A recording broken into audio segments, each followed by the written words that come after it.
We're going to start things off with the Puppet Warp command, which is new to Photoshop CS5.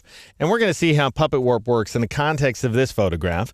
It comes to us from UP Images of the Fotolia image library. And I've gone ahead and called this file jumppuppet.psd, found inside the 23 warp folder.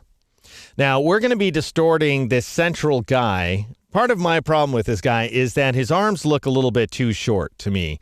And it might be because he's sort of flinging him backwards, and so there's a little bit of foreshortening going on.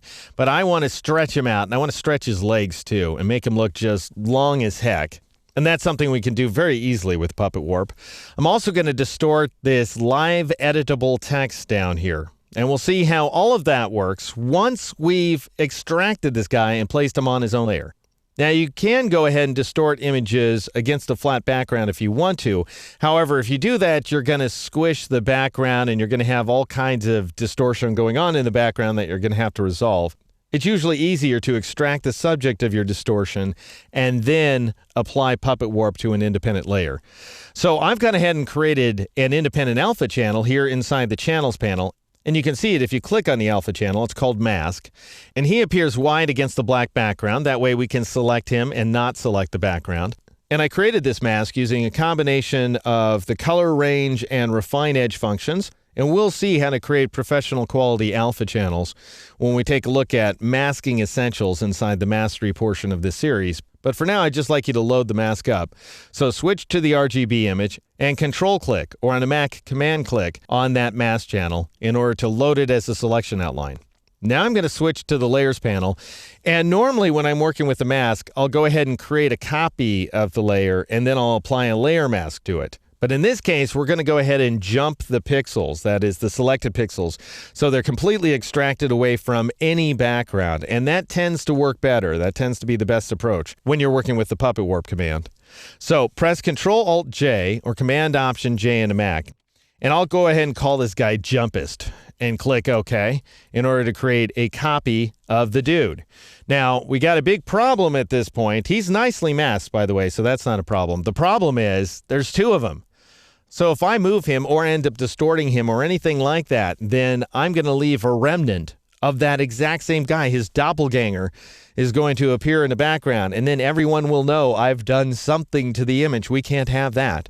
So I need to get rid of him in the background and replace him with blue sky. And to do that, I'm going to take advantage of Content-Aware Fill, another new feature inside Photoshop CS5 that we've seen a few times now, but I want you to see how well it works against this background, and also because it's not entirely magical.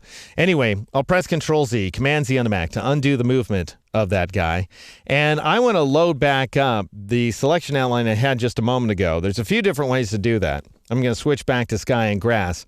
I could go to the channels panel and reload the mask, because we need to use the mask to get rid of him, that is, so that we have just sky in the background. However, that would require so much effort to go back to the channels panel.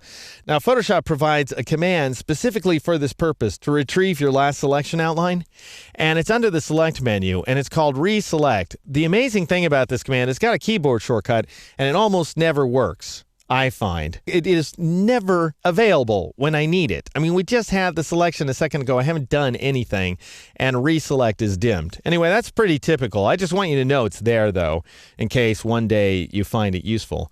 In the meantime, however, I've got the selection outline right there on my Jumpist layer. So all I need to do is Control-click or Command-click on the Jumpist layer, the one I just created, and I retrieve that exact same selection outline because it's part and parcel of the so-called transparency mask that's built into this layer. Anyway, now I've gone ahead and selected this guy. I want to give myself a little extra margin because I'm going to be filling this using that Content-Aware Fill feature, and I don't want to have a bunch of little edges showing up. You know, I don't want like his outline to be visible. So I'll go up to the Select menu, and I'll choose Modify, and I'll choose the Expand command. And that's going to grow the selection. And I'm going to expand this selection by, let's say, 10 pixels. Click OK, just to give them a nice margin. And then I'll turn off the Jumpist layer so we can see the effects of what we're about to do here. And to invoke the Content-Aware Fill feature, I will bring up the Fill dialog box, which you can get by choosing the Fill command from the Edit menu, or just press Shift Backspace or Shift-Delete on the Mac. And notice that I have contents set to use Content-Aware. That's what I want you to do as well. Mode normal, 100% opacity. Don't worry about preserve transparency. Just click OK. And Photoshop does its thing where it's looking outside the selection outline to find all the junk it's going to use. On the current layer, that is, it's not going to grab a bunch of stuff from the jump puppet layer here. And it ends up filling in the selection outline using the stuff it found outside the selection. And as I've mentioned before, I think, it goes ahead and yanks multiple sources. So it pulls multiple sources from the image. That is, it clones from multiple areas. And it does a little bit of wrapping on top of the selection. Does a pretty radically cool job. However, notice as soon as you press Control-D or Command-D on a Mac to deselect the image, you can still see it. You know what I mean? It's still there. You can see sort of a sky-colored dude jumping in the air, so it's not flawless.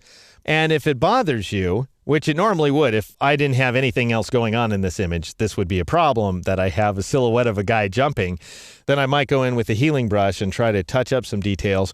Or you could go ahead and draw a few more selections and do a few more content-aware fills and see where it gets you. But we've got a distracting element in the foreground here, the jumpist.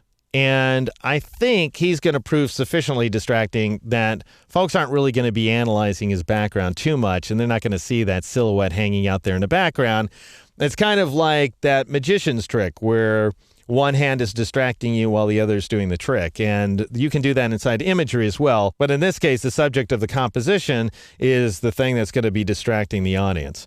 Anyway, we've now extracted him to his own distracting layer. In the next exercise, we will invoke the Puppet Warp command.